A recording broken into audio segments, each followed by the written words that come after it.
This episode is brought to you by the Boneyard Huskies Club. The Boneyard Huskies Club empowers athletes while providing UConn fans with access to exclusive community, utility, and rewards. The Boneyard Huskies Club is excited to announce the next collection of student-athlete collectibles, which grant club membership privileges, will feature UConn men's basketball players and drop on January 9th, 2023. For more information, go to boneyardhuskiesclub.com. That's Huskies with a YZ at the end. boneyardhuskiesclub.com. Okay, UConn Villanova coming up. So there's only one guy we could talk to. It's our friend Chris over at the Full 40, the Villanova podcast. So Chris, welcome to enemy territory a little bit here. Yeah, thanks, Jared. I appreciate it. I feel like with my participation on Spaces and on Twitter that I've grown accustomed to it. I enjoy being in the territory. I enjoy it. I kind of soak it in. Yeah, you're almost part of the family. You're like one of those like distant cousins that like comes from time to time, and we like you for the most part, except for this week. Yeah. He roots for the wrong teams, but yeah, and he talks shit sometimes, and we don't want to hear that. But by and large, fun to drink with and hang out. Exactly. So Villanova this year, I know for you, this season has probably already been a bit of a roller coaster for you compared to the expectations you had for the team going in, which I feel like had to be a little bit up in the air given all of the change. You had injuries. How are you feeling about Villanova right now? Yeah, so expectations and hopes are like two different things. I would say I definitely expected this team to be a tournament team and contend for a second weekend.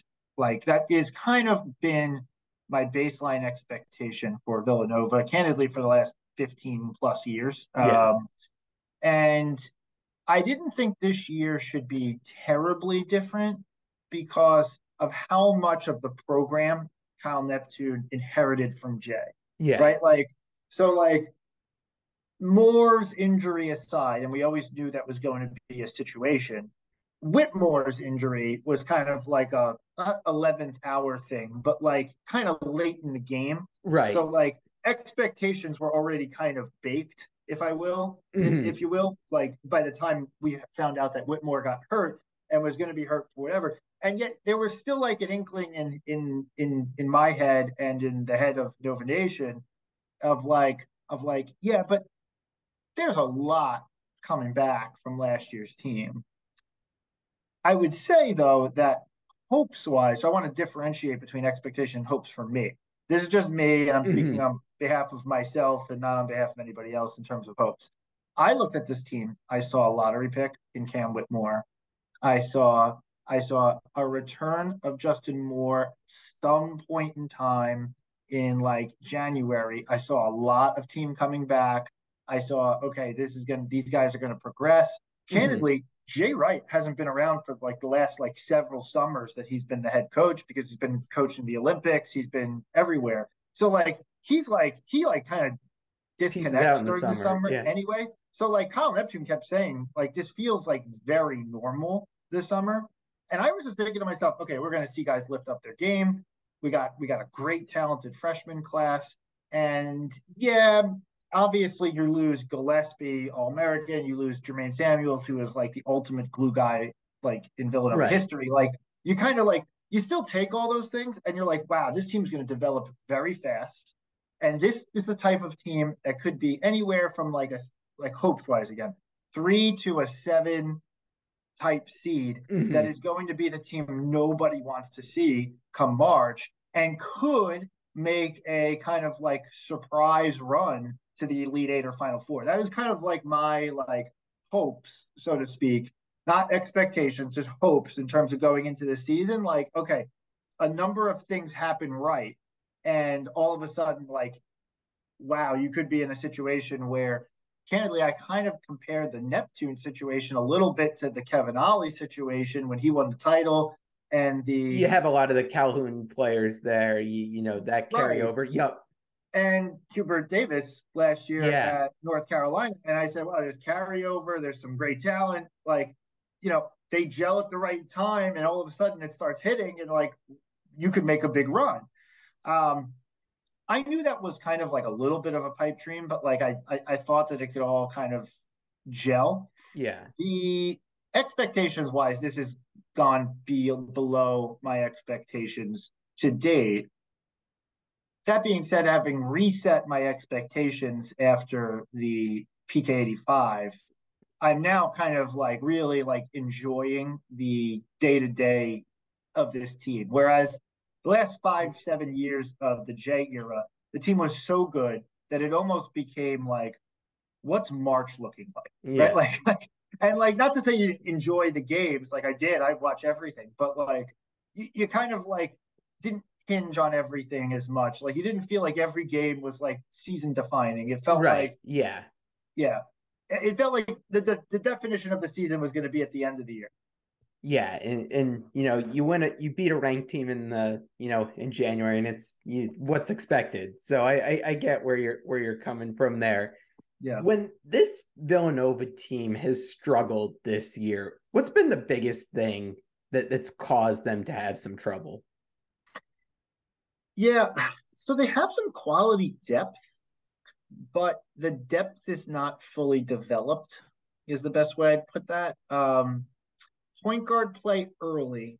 We were really trying to find our point guard, and like without Justin Moore. And Justin Moore is going to be. I know people like acknowledge like he's a combo, he's a two, Yeah, whatever. He's going to play point guard when he's back. He's the starting point guard. Like, and I mean back, like fully back. Had several games to get his legs under him, he's the etc. guy. Yeah, He's gonna be the point guard. But like he might play off ball sometimes. Like Jay had Gillespie go off ball and had more control the ball to try and get Gillespie going. They'll do that, but like it's it's it's been tough because you have Angelo Brizzi, who is a redshirt freshman, hmm um, and had a great summer, and people were pretty excited about him coming into the season, but kind of turned the ball over a little bit loose with the ball, like has athleticism, can shoot the ball, but like just wasn't putting it all together early. hmm You have Mark Armstrong, who is immensely talented, and the guy who I think I'm pinning to be like the point guard of the future. Um, on this team. I don't know how many years because I think he's an NBA talent. Not yet, but I think he is. He's got the the athleticism potential and there. and the potential's there. Um, and then you have Chris Archidiakono, who is has always been kind of a role glue guy on the team who's seen minutes for the last couple years, but candidly, like was a 2-star recruit, kind of got like a end of the bench scholarship at the Yeah, 11th hour. you We weren't brought him in. expecting him to run the show. Right. No one expected exactly. And early on, like he's just like, he doesn't commit a lot of turnovers, but he wasn't doing much. Like hmm he'd get an open look and he'd kind of like up fake and then not do anything with it. And so teams could just sag off. They didn't have to play out on him or whatever. That was really challenging early. And like no one was truly stepping up. Kyle Neptune was trying to figure out what it was. Arch was getting the majority of the minutes because the freshmen were a little bit too loose with the ball. And it was just a little bit messy. In the last few weeks, Armstrong has actually stepped up into the starting lineup with Chris Archidiakono at the two, but they really share the role. Okay. And both players have made leaps and bounds. Like you wouldn't expect like a guy like Chris Arch, like a junior, to jump that much during the season. Right. But he started to shoot the ball. He's played within the offense. He's got a lot more confidence going, and so that has really shifted the tide on the season so far. But when Villanova struggles, and I think it'll happen against you guys because you guys just have athletes everywhere, is the point guard role is like the number one thing that stands out. With when Whitmore was out, it kind of just forced everybody. Like Whitmore is like a three, kind of in Jay's system and Kyle Neptune's system. It's like four really, Okay. uh, but but he allows everybody else, the Slaters, the Dixons, the Caleb Daniels of the world, to be more in the correct position to what their skill sets are. And Okay. so, in addition to being hyper talented, he just makes the team better because everyone gets to do what they're supposed to do as opposed to trying to fill gaps. Every position was like filling gaps in the past. And now we're starting to actually play the roles on this team that were the team was meant for. But because even candidly, Whitmore, he was electric in his first week. The last two games have not been as strong, but yet we've still won pretty comfortably in both. Right. And that just has a lot to do with the fact that even just having him has just put the us presence out there. to Yeah. be successful. Yeah, exactly right. As you look towards this matchup against UConn, if UConn's going to keep playing at the level they're playing, what's going to be the toughest factor of UConn's game for Villanova to stop that you think, or what do you think they're going to have the most trouble with? I mean, I feel like the answer is easier to go the other direction. Like, what isn't Villanova going to struggle with? I've watched a lot of this UConn team. For all the crap I was given on Twitter earlier, I was I unabashedly think this UConn team is unbelievable. And so, what do I think is going to be the biggest difficulty? It's got to be Sanogo and Klingon. There's just Eric Dixon is a very, very, very good player. He's a 4, but he plays the 5 because that's how Villanova runs its lineup. Yeah. Plays small, and the 6'8" guy is the 5. But typically a guy who especially is as strong as Dixon can match up with less skilled than him. He's very skilled at all 3 levels. Less skilled than him, 6'9", 6'10", even 6'11" guys.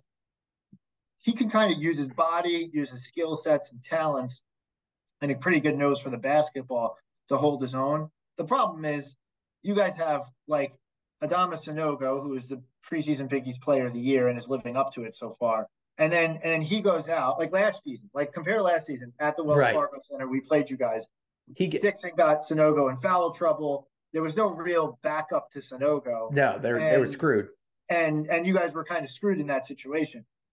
Compared to this, where okay, let's just say he gets Sanogo in foul trouble. All you do is bring in a 7'2" behemoth who is not and I keep saying this, he's not an oaf. He's pretty athletic kid, got himself in shape over the summer. And I say this all the time, he makes 3 to 4 hilarious plays on defense every game. So that's going to be the problem, is because we don't have even a backup to Dixon who gets minutes.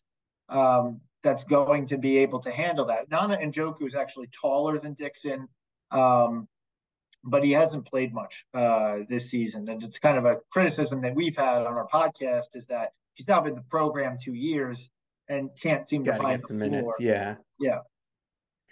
When you look at, this Villanova roster as it's constructed, UConn's been throwing Andre Jackson really on, the biggest threat offensively to try to slow them down. They matching him up with Whitmore? Or do you see him getting someone else in this game? It'll switch. Whitmore has been coming off the bench. I don't know if that'll change. There's been a lot of speculation. Whitmore starting is an if. It's a when, not if scenario. I think Neptune's just waiting to see how he gels into the offense and gels into playing. He's still a little mature. There's been some moments where he's kind of felt like he gets back on defense and plays pretty good defense, but he kind of has these moments where if his first shot or two doesn't go down, he kind of is gets in his head a little bit. The shoulders slump just a little bit. We saw that a little bit with Hawkins last year. Yeah, it's a freshman thing. They don't know how to. There's a professional mindset to high end, super talented players who play in a really good program like a UConn or a Villanova, right? Who understand that their job is continuous, right? Yeah. And so they don't get to just make a highlight reel play every now. Sorry, I've digressed a little bit. I think you guard Whitmore when Whitmore's in. I think it's gonna. He might be kind of rotating into the hot hand. If Daniels is getting out and shooting well early, they're gonna put Jackson on him. Slater has been really good the last week. He's been awesome. He's been drilling it from deep. He's been very active on the glass. He's just been creating a lot, making a lot happen. So Slater might be the initial cover. All right. But I think it's going to probably be between Daniels and and Slater and Whitmore will be his marks. All right. I think it's going to make for some interesting matchups there. Yeah. See how that all works out. If you had to like 1 to 5, with like 5 being really confident, 1 having no confidence. How confident are you feeling about your team in general right now, though, with the direction they're going? 3, and that might seem like the ultimate cop out. But no, but I think I know where you're going to go with this, but I think like that's fair. like I want to be very confident Yeah, because we've won 5 in a row. We looked very good against St. John's the other day, and so there's something to chew on now, right? Um, a couple weeks ago, I say 1, right? And so I'm kind yeah. of like I feel like I was at 1, and so I'm You're trending inching up. towards 4 or 5, and I Yeah, just happen to be at 3 at the moment.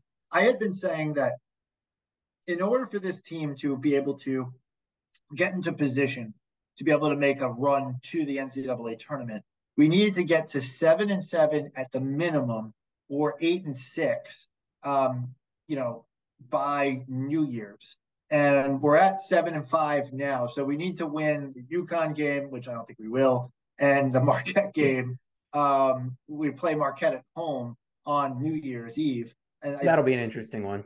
that's an interesting one. But if we can win that game, we'll move to, in theory, 8-6, and then I feel like, okay, we have a reasonable January. We could be in a situation where we run our record out to like 14-8 or something along those lines by the end of January. And at 14-8, you feel like, okay, that Villanova team has won a lot more than they've lost of late. So that Right. team's gonna. You throw out the non-Whitmore games, and And then all of a sudden you're yeah. looking at a tournament team, right? So that's kind of where my head's at. So I feel like a 3 level of confidence that by the end of January we could be at like that 14-8 level. Okay, I think that makes sense. I mean, I think for the league's sake, it's only better when Villanova's playing at a high level too. I mean, as fun as it is on Twitter to poke you guys a little bit while you've been down early on, I think for everyone's sake, it's better when Villanova's better, just like it's better when UConn's better. I'm sure Yeah. you'll admit that, right? Yeah. look, this year it's pretty easy, right? Like if I was going to sit here on this podcast and say I don't think UConn's great, like it'd just be like clearly like Just unobjective. homer, This year it's yeah, like very easy. Candidly, I thought your team last year was really good. yeah, I know like you get needled and the way it ended wasn't the way you wanted it to be, but like that team showed a lot of progression. I looked at last year's team for UConn as like a culture building and affirming year, so that you guys had the veterans from that squad who went through the ups and downs and the tribulations of yeah. that season are like so much better for this Having year when you yeah, have the full complement of players that you need. And then next year when you got that, we all joke about that Fab Fab Five that you Five, got yeah. going on. But like when I look back, and candidly, I think that UConn will get at the bare minimum a Final Four in the next few years. But I think a championship is actually quite likely. When we look back on it, I'm going to come back to you in like a few years and be like, that 5 seed that lost to New Mexico State in that terrible game in the first round, but that team was the culture building That was year that yeah, changed the direction of the the program. tipping point year there. Yeah. Yes, 100%. Yeah, no, I think you have some good points there. So I hope you're right in terms of, what you're looking at into the future there. I'll wrap with this one. I don't want to keep you too long, is I know you got a lot of Christmas baking here, so I'll let you get back to that. But give us your prediction for Wednesday night here.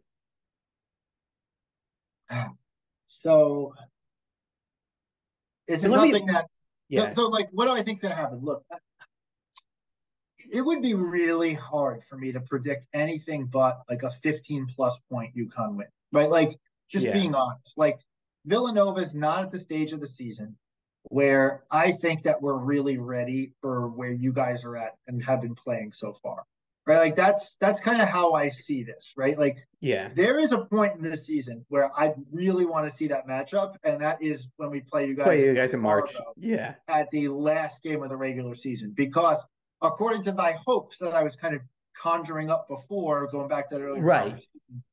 I looked at that and I said, that game is going to be fucking awesome. Yeah, that's the one you My circle, like given how your season's been so far, is to like, you know what? I mean, in being in the Big East, you're gonna have some chances to show you've improved and that you're able to compete at that high level. And that's one you gotta have circled on the calendar is, last game of the regular season.